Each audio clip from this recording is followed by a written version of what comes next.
How a Ripple test can save all cryptocurrencies from an SEC overreach. The regulatory way forward for a cryptocurrency appears destined to be determined by the courts due to an ill-conceived lawsuit filed by the Securities and Change Fee. If Ripple's arguments prevail within the Southern District of New York and on enchantment, this case might give the Supreme Court docket an opportunity to evaluate the 1946 Howey choice, which set a normal for what constitutes a safety. Curious to know about this? Let's find out. Hello everyone, welcome to Future Crypto. Here you'll be informed about the daily crypto news along with the price predictions and updates. In today's video, you'll know how we can stop the SEC from reaching above or beyond and save all the cryptocurrencies by a Ripple test, the SEC's authority to regulate cryptocurrency exchanges, courtroom showdown, how the investors rejected the agency designed to protect them, SEC's disregard for due process, and the battle of curiosity with the former SEC leaders. What is Ripple? Ripple is a technology that acts as both a cryptocurrency and a digital payment network for financial transactions. It was first released in 2012 and was co-founded by Chris Larsen and Jed McCaleb. Ripple's main process is a payment settlement asset exchange and remittance system that's similar to the SWIFT system for international money and security transfers that's used by banks and financial intermediaries dealing across currencies. The token used for the cryptocurrency is pre-mined and utilizes the ticker symbol XRP. Technically, Ripple is the name of the company and network, and XRP is the cryptocurrency token. The purpose of XRP is to serve as an intermediate mechanism of exchange between two currencies or networks as a sort of temporary settlement layer denomination. Overreaching its mandate? Considering the SEC's authority to regulate cryptocurrency exchanges. Both the SEC and private cryptocurrency attorneys assume that if a crypto token, for example a Bitcoin, is a security when issued, then it's a security when traded on exchanges like Coinbase, Gemini, and Circle. Based on that assumption, the SEC regularly threatens exchanges with enforcement for unlicensed trading. While the literature increasingly examines cryptocurrency's appropriate regulatory treatment, this baseline assumption has gone unquestioned. This article suggests that assumption is incorrect. A fundamental difference separates a token when issued by a developer from a token when traded on an exchange. An issuer promises further development and price appreciation, while the exchange promises neither. Unlike stocks and bonds, crypto tokens fall under a different category in the securities laws, regulating investment contracts. To be an investment contract, a commodity like crypto token must be accompanied by this extra promise for further development or price appreciation. For that reason, when traded on exchanges, tokens are no longer securities. The conclusion that exchanges are not subject to the securities laws has profound practical implications. The crypto market is worth hundreds of billions of dollars. To avoid SEC jurisdiction, exchanges like Coinbase, Gemini, and Circle have significantly limited the tokens they'll trade. If exchanges are not subject to SEC jurisdiction, then the business conducted by these exchanges could increase substantially and immediately. Ripple test and courtroom showdown. Ripple and cryptocurrency investors have fought back with robust arguments, while the SEC has stumbled and exposed its former leaders' troubling conflicts of interest.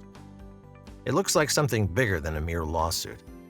The historical moment adds urgency to resolving whether XRP is a currency or security, a question which financial innovation makes difficult, but also demonstrates the SEC's abuse of its authority.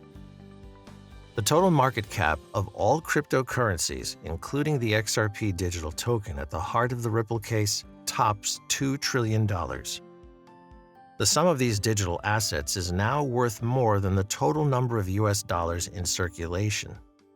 Global companies like Goldman Sachs and PayPal are racing to adopt the technology for consumer products.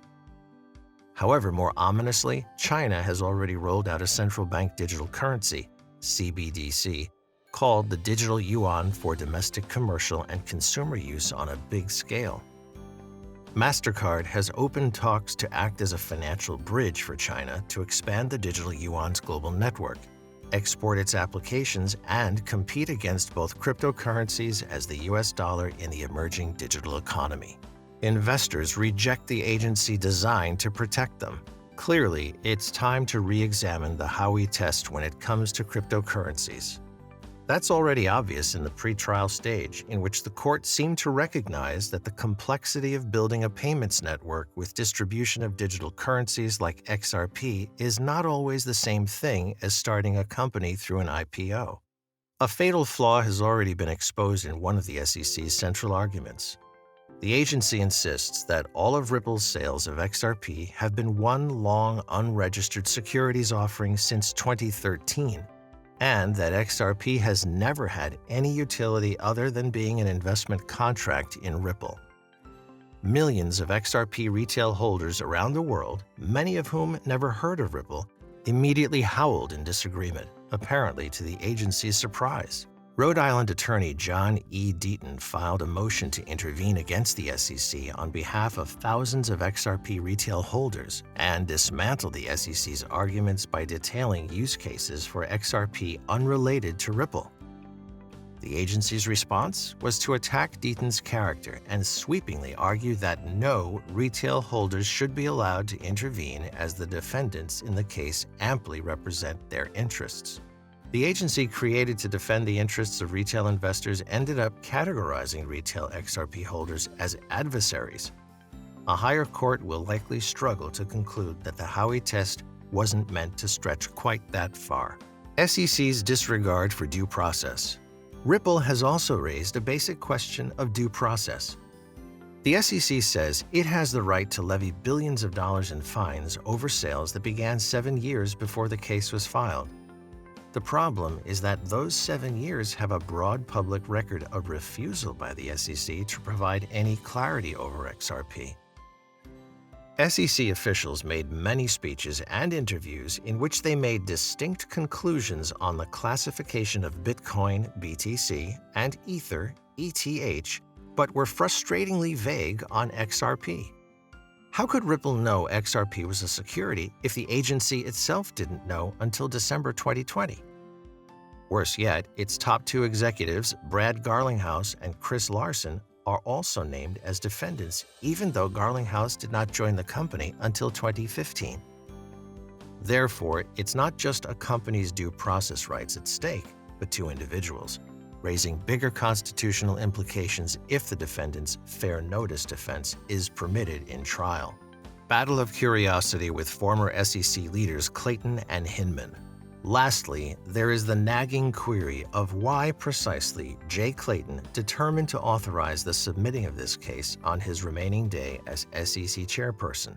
Even the New York Occasions has raised a series of troubling facts that time to what Deaton calls possible corrupt intent. It's a matter of public document that as SEC chair, Clayton stated in a market-moving interview in 2018 that BTC is just not a safety. Hedge fund One River Digital Asset Administration bet heavy on BTC days earlier than Clayton's superior, the Ripple lawsuit, in December 2020, plummeting the competing XRP and inflicting exchanges to droop buying and selling it. One River hired Clayton right after he left the SEC. The optics are unhealthy sufficient. However, even worse for Clayton's former director of firm's finance, William Hinman. Deaton has published public disclosure kinds that present Hinman collected over $15 million in funds from the Ethereum Connected Regulation Agency, Simpson Thacher, over the 4 years whereas he was on the SEC. Hinman's 2018 speech, whereas on the SEC, detailed why ETH is just not a safety, sending the token on a rocket ride to its present all-time high value. He left the SEC a number of weeks earlier than the Ripple case was filed and quickly rejoined Simpson Thacher, which sits on the Ethereum Enterprise Alliance.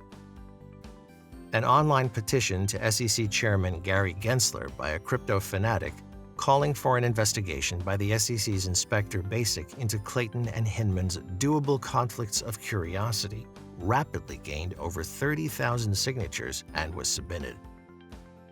The very best resolution, rapid congressional motion with the Biden administration hammering out the regulatory framework is not on the agenda.